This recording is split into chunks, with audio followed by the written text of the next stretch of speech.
عمرك فكرت ليه بعض الناس بتقدر تنام بسرعة بينما البعض الآخر بيقعد يتقلب لفترات طويلة؟ النوم عملية معقدة بتتأثر بمجموعة متنوعة من العوامل سواء الفسيولوجية أو النفسية. فهم العوامل دي بيساعدنا نعرف ليه بعض الناس بيلاقوا سهولة في النوم أكتر من غيرهم.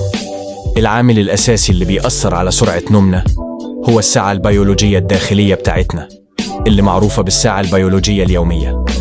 الدورة اليومية دي اللي مدتها 24 ساعة بتنظم أنماط النوم والاستيقاظ وبتتأثر بالتعرض للضوء الطبيعي والظلام. الناس اللي عندهم ساعة بيولوجية متزامنة بشكل كويس بيميلوا للنوم بسهولة أكتر. لكن الاضطرابات في الدورة دي زي التعرض للضوء الصناعي قبل النوم أو جداول النوم غير المنتظمة ممكن تخلي النوم بسرعة أصعب. عامل تاني مهم هو توازن المواد الكيميائية اللي بتساعد على النوم واللي بتعزز الاستيقاظ في مخنا.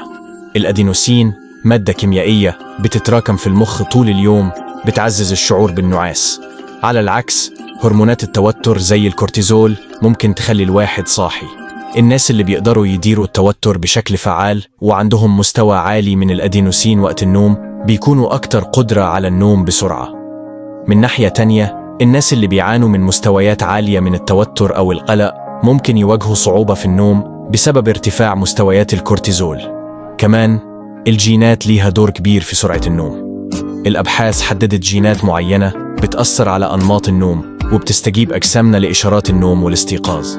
بعض الناس عندهم استعداد وراثي يكونوا نومهم قصير أو نومهم طويل وده بيأثر على سهولة النوم. كمان نمط الحياة والعادات بتأثر بشكل كبير على قدرتنا على النوم. النشاط البدني المنتظم، النظام الغذائي الصحي والروتين المنتظم للنوم بيحسنوا جودة النوم وبيسهلوا النوم. على العكس العادات زي تناول الكافيين أو الكحول قبل النوم، تناول وجبات كبيرة في وقت متأخر من الليل أو الانخراط في أنشطة محفزة قبل النوم بتعيق القدرة على النوم بسرعة.